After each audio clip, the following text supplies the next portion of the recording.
Marcus Johnson had lived many lives. To his neighbors, he was just a quiet man who spent most mornings jogging before sunrise, his heavy boots hitting the pavement with rhythmic discipline. They knew him as the friendly face who fixed a broken fence without being asked, or the man who stopped by the corner store with a polite nod and a respectful, "Good morning, sir." But Marcus carried a past that few truly understood.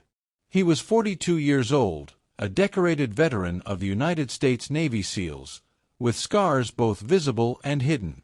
His military service had taken him to corners of the world most people only read about in the news: dusty villages, hostile seas, jungles where danger lurked in every shadow.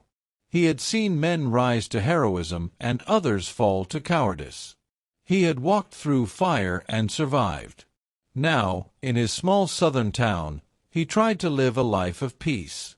He owned a modest home on a quiet street, where he lived with his wife, Angela, and their son, David. Angela, a nurse, had been his anchor through years of deployments and uncertainty.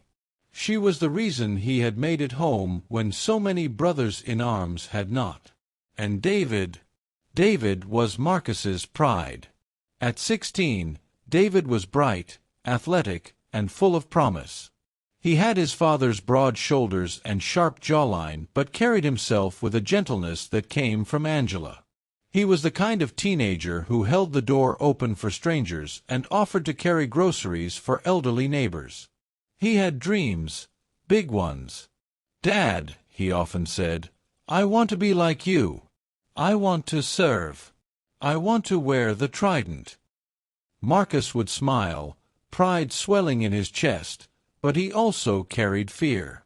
He had seen what the world could do to young men with good hearts. He wanted more for his son than the battlefield. But he never discouraged him. Instead, he trained David in discipline, early morning runs, sparring sessions in the backyard, lessons about honor and resilience. To Marcus, fatherhood was another kind of mission, and he was determined not to fail it. Yet, even in this small town, peace was fragile. Marcus noticed the way some people looked at him and his family. He noticed how David was sometimes treated differently at school. The unspoken tension of being black in a town that hadn't yet shed the weight of its history. Still, Marcus remained calm. He had fought too many battles overseas to waste his energy on ignorance at home. But he didn't know that the real battle was about to come, not in the deserts of a foreign land, but on the streets of his own hometown. Every town has men who wear the badge with honor. And then there are men like Officer Hank Miller. Hank was 38 years old, stocky with a buzz cut, the kind of man who walked with a swagger that came not from courage, but from arrogance. He wore his badge like a weapon, not a symbol of duty. To him, the uniform was a shield that made him untouchable. Those who grew up with him knew his history. As a teenager, Hank had been a bully, the type who shoved smaller kids into lockers and laughed when they cried.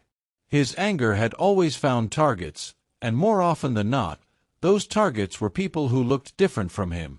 He had joined the police force not out of a sense of service, but because it gave him authority. It gave him a gun. And in a small southern town where connections ran deep, nobody had the courage or the power to hold him accountable. There were whispers, of course. Stories about traffic stops that turned ugly. Complaints filed by black families who said Hank harassed their sons for looking suspicious. But every time, the complaints vanished in a mountain of paperwork. His superiors looked the other way. "That's just Hank," they said with a shrug. Over the years, his confidence grew. He believed himself above the law. He believed he could act without consequence. And when Hank Miller crossed paths with Marcus Johnson's son, David, he made the worst mistake of his life. Because Hank wasn't just targeting another teenager on the street that day. He was about to ignite a storm that would bring the weight of an entire brotherhood of warriors to his doorstep. It was a golden afternoon in late spring. The kind of day when the sun sat high and warm, and the streets carried the easy rhythm of kids riding bikes, dogs barking in backyards, and neighbors watering their lawns. David Johnson walked home from basketball practice, his gym bag slung over one shoulder, earbuds in his ears. Sweat still clung to his forehead, but he didn't mind. Practice had gone well. He had scored the winning basket during scrimmage, and his coach had patted him on the back, saying, "Kid, you've got something special."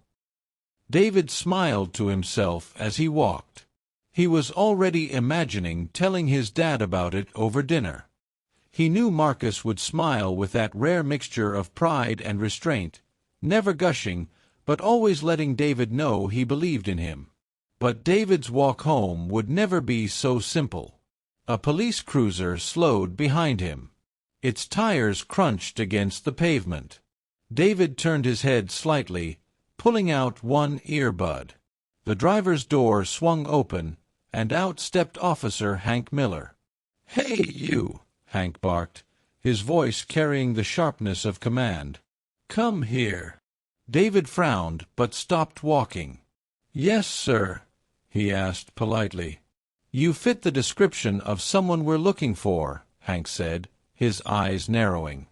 "Empty your bag." David shifted uneasily. "Sir, I'm just coming from practice. My coach." "Don't talk back," Hank snapped, stepping closer. "Put your hands on the car." David obeyed, placing his hands on the cool metal of the patrol car. His heart pounded in his chest. He had seen videos online, heard stories from his dad. He knew these situations could go wrong fast. Hank began rifling through David's gym bag, tossing out sneakers, a water bottle, and a rolled-up practice jersey. He found nothing, but his expression only hardened. "You think you're slick, huh?" Hank sneered. "Walking around like you don't have a care in the world." David swallowed hard. "Sir, can I please call my dad?" "He's—" The words weren't even out of his mouth before Hank shoved him harder against the car. "Stop resisting."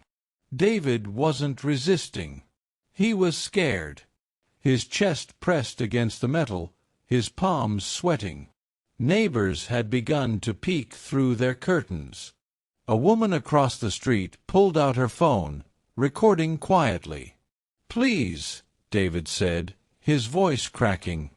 "I didn't do anything." Hank's hand went to his holster. His eyes burned with something darker than duty, hatred, fear, and ego twisted together. And then, bang! The shot echoed down the street like thunder. David collapsed to the ground, clutching his side, his breath ragged. His gym bag spilled across the pavement, sneakers rolling into the gutter. For a moment, the world froze. The only sound was David's shallow breathing, the horrified gasps of witnesses, and the recording hum of cell phones capturing every second. Officer Hank Miller stood over him, gun still raised, his face pale but defiant. He had crossed a line he could never return from. And soon, the whole world would know it. Marcus Johnson was in the kitchen when his world shattered. The smell of garlic and onions filled the air as he chopped vegetables for dinner, humming softly to himself. It was a rare evening off for Angela, who would be home soon from the hospital. Marcus liked to surprise her with a warm meal after her long shifts. The house was peaceful. The hum of the refrigerator, the faint ticking of the wall clock, the kind of silence Marcus had learned to treasure after years of chaos overseas. Then, bang, bang, bang. Someone pounded on the front door. Marcus wiped his hands on a towel and opened it to find a neighbor, Mrs. Green, her face pale, eyes wide with panic. Behind her, Angela stumbled up the driveway, her purse slipping off her shoulder, breathless as if she had run the whole way. "Marcus," Mrs. Green cried. "It's David. The police, they shot him." For a moment, Marcus didn't move. The words didn't make sense. His mind rejected them outright. David. His David. No, impossible. Angela's voice broke through, trembling and desperate. He's at the hospital, Marcus. They're saying he might not make it. The towel slipped from Marcus's hands and fell to the floor. His chest tightened, his breath shallow. But training took over. He didn't scream. He didn't break. Instead, he grabbed his keys from the counter, his movements sharp and controlled, like he was gearing up for a mission. At the hospital, the world became a blur of white walls and beeping machines. Marcus and Angela rushed through swinging doors to find David lying on a bed, his body pale, tubes and wires connected to machines that hissed and beeped. Angela collapsed at his side, clutching his hand, whispering, "Baby, stay with us. Please, stay with us." Marcus stood frozen at the foot of the bed, his fists clenched so tightly his knuckles whitened.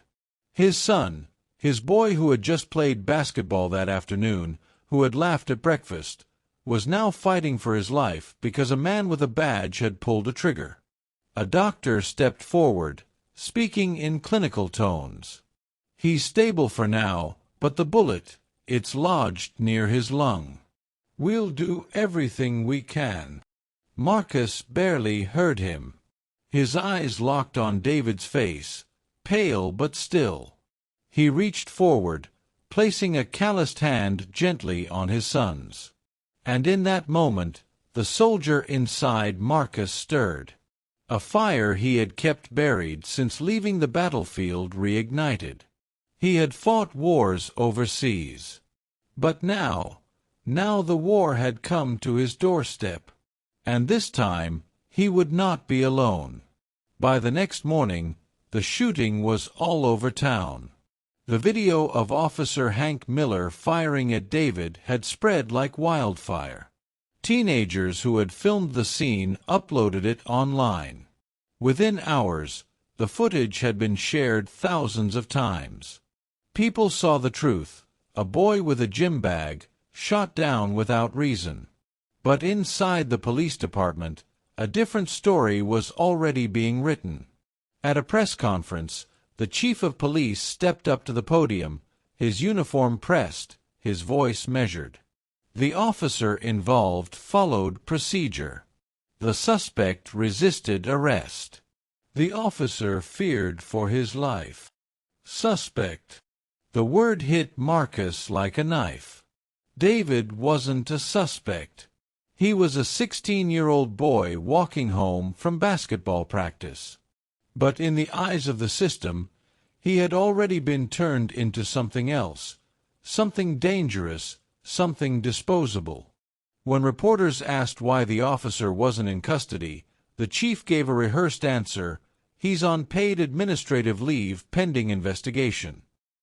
Paid leave. A vacation for shooting a child.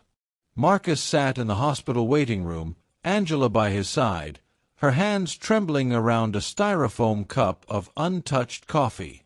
His phone buzzed relentlessly. Calls, texts, messages from people who had seen the video. Friends, strangers, community leaders. But one call stood out. A deep, steady voice crackled through the speaker. "Marcus, it's Ramirez." Marcus closed his eyes. Sergeant Luis Ramirez had been his brother-in-arms, a man who had stood shoulder to shoulder with him in the deadliest corners of the Middle East. "I saw the video," Ramirez said. His voice carried the weight of both anger and loyalty. "Say the word. I'll bring the team."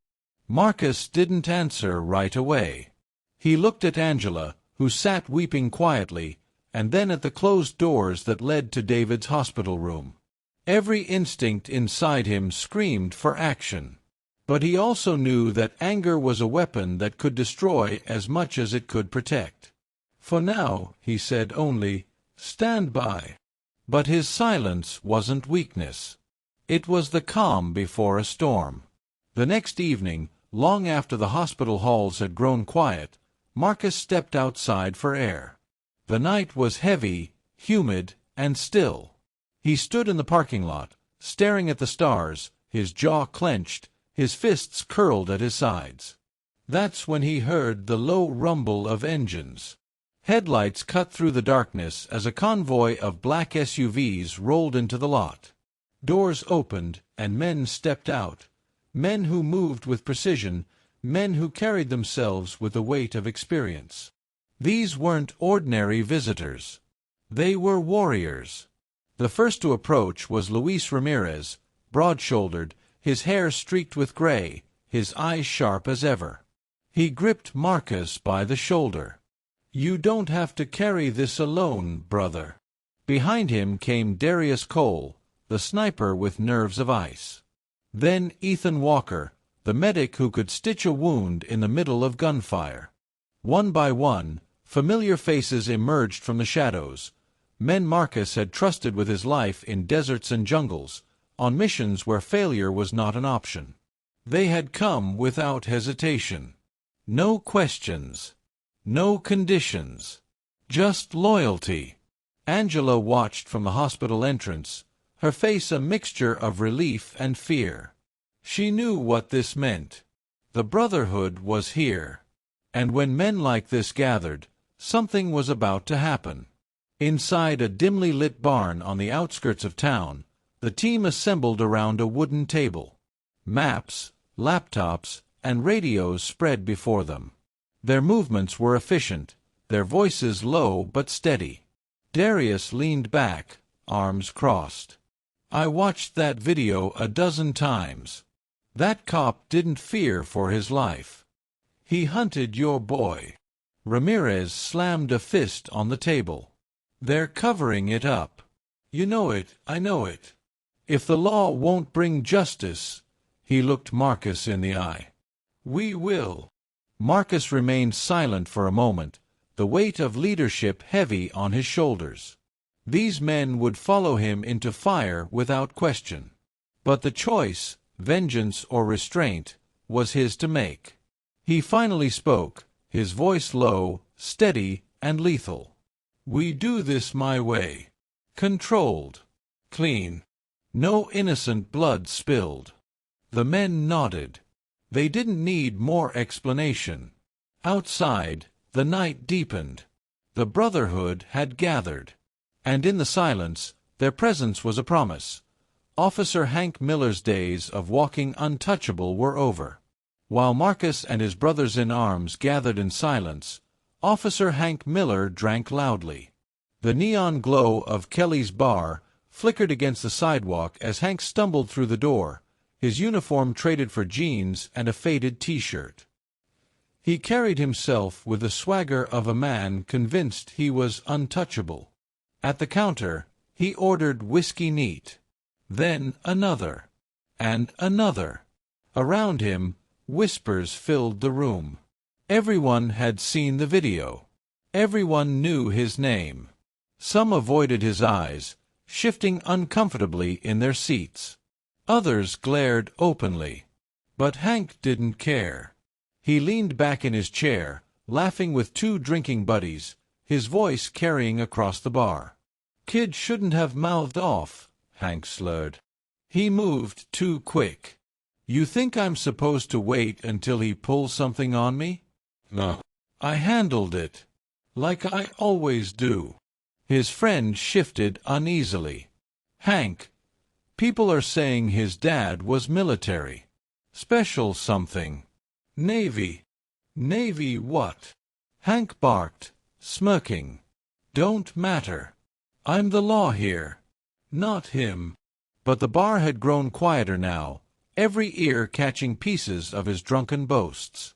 A woman shook her head, muttering, "That boy didn't deserve it." Hank ignored her. He slammed another glass down and waved for a refill. "Listen," he said louder, as if daring the room to argue. "I've been wearing this badge for 15 years. You think anything's gonna happen to me? Please. They'll pay me to sit at home. Again. He laughed, but the sound was hollow, echoing too loudly in the uneasy silence. For the first time that night, something flickered across Hank's face. A shadow of doubt. He noticed the way people looked at him, not with respect, but with disgust. He saw the bartender's cold stare as she poured his drink without a word. But Hank pushed it away, clinging to arrogance like a shield. He tossed back his glass, grabbed his keys, and staggered out into the night. What he didn't see, what his pride blinded him from, were the figures watching from across the street. Men who moved like shadows, eyes tracking his every step. The hunters had found their prey. And soon, Hank Miller's world would collapse around him. By midnight, the town had gone quiet. Streetlights flickered over empty sidewalks, and the only sound was the occasional bark of a stray dog. Officer Hank Miller's truck rolled to a stop in front of his small, one-story house. He stumbled out, still half drunk, fumbling with his keys before slamming the door behind him. Inside, he kicked off his boots, muttering to himself, trying to drown out the whispers of doubt that had followed him home from the bar. He grabbed a beer from the fridge, collapsed onto his couch, and turned up the television. Some late-night talk show filled the room with artificial laughter. Hank leaned back, smirking. "Paid leave. That's all it'll be," he muttered. "Ain't nobody touching me." But outside, the night was changing. The crickets stopped chirping. The air grew heavy. And in the darkness, shadows began to move. From the tree line behind Hank's house, black-clad figures advanced silently, their movements precise, their coordination flawless. They were special forces, Marcus's brothers, men who had perfected the art of disappearing into the night. Snipers crawled into position on rooftops. Drones hummed quietly overhead. A perimeter was set within minutes, tighter and more professional than anything the local police could have imagined. Inside his living room, Hank froze. The television flickered, then went black. "Damn thing," he muttered, slapping the side of the remote. He tried the light switch. Nothing. The power was out. And then, he felt it. That eerie sense of being watched. He pulled back the curtain, his eyes scanning the yard. At first, he saw nothing, just shadows stretching under the moonlight. But then he noticed it. A faint red dot sliding across his chest. Then another. And another. Laser sights. His throat tightened. What the? He stumbled back, fumbling for the pistol on his coffee table. But before his fingers could close around it, a voice called out from the darkness. "Calm, cold, unmistakable. You shot my son." Hank froze. His blood ran cold. Because he knew that voice. Everyone in town knew Marcus Johnson's voice. Slowly, Hank turned toward the window. And there, standing at the edge of the yard, illuminated by the pale glow of the moon, was Marcus himself. His stance was steady, his presence commanding. He wasn't alone. Figures moved like phantoms all around him, disciplined and silent, their weapons trained on Hank's house. For the first time in his life, Officer Hank Miller realized he wasn't the predator. He was prey. By the following morning, the town wasn't just buzzing, it was boiling. The story of David Johnson's shooting had broken nationally overnight. A cell phone clip, shaky but damning, had gone viral on every major platform. It showed Officer Hank Miller drawing his weapon on an unarmed black teenager who had his hands raised, shouting, "Don't shoot!" before the shot rang out. News vans crowded the streets. Reporters jostled for position outside the police station, their voices sharp with urgency as cameras rolled. Another unarmed black teenager, this time the son of a decorated Navy SEAL. A community in shock, demanding justice. The officer has been placed on administrative leave, but the family is calling this murder. At Marcus's home, the phone wouldn't stop ringing. Friends, journalists, activists, even old teammates from deployments overseas. Marcus ignored most of them. He sat in the living room with Angela, their hands entwined, both staring blankly at the television as David's smiling face filled the screen. The town itself was split in two. Outside the Johnson home, a growing crowd of supporters had gathered, neighbors holding signs, pastors leading prayer circles, veterans standing in silent solidarity. They called for Hank's arrest, for justice, for change. But across town, near Hank Miller's modest suburban home, another crowd formed. His supporters, men with thin blue line flags, local good OL boys shouting into megaphones, insisted Hank was the victim. They claimed the video was misleading. They called Marcus's son a thug. The division was raw, bitter, and dangerous. By evening, the FBI had arrived, quietly slipping into town, coordinating with Marcus behind closed doors. They knew what he feared: retaliation, escalation, chaos. Because while Marcus wanted justice in the courts, not the streets, Hank's growing circle of supporters was preparing for a showdown. The sun had barely set when it happened. Hank Miller's neighborhood, usually a quiet cul-de-sac lined with trimmed lawns and pickup trucks, was suddenly transformed into a tense standoff zone. Word had spread fast. The racist cop who shot Marcus Johnson's son was hiding in his house, refusing to surrender. Supporters rallied outside, waving flags and chanting his name. A few carried rifles slung over their shoulders, their presence daring anyone to challenge them. The sheriff's deputies stationed nearby were outnumbered, nervous, and overwhelmed. Inside his house, Hank sat in darkness, clutching a shotgun across his lap. His hands trembled as he watched news coverage of himself on TV. The once confident cop now looked like a hunted man. But Hank wasn't the only one preparing. Unmarked black SUVs rolled silently into town, stopping 2 blocks away from Hank's home. Their doors opened, and men stepped out, broad-shouldered, stone-faced, carrying gear bags and rifles that weren't standard issue for local law enforcement. These weren't police. These were Marcus's brothers-in-arms, special forces operators who had once fought beside him in deserts and jungles across the globe.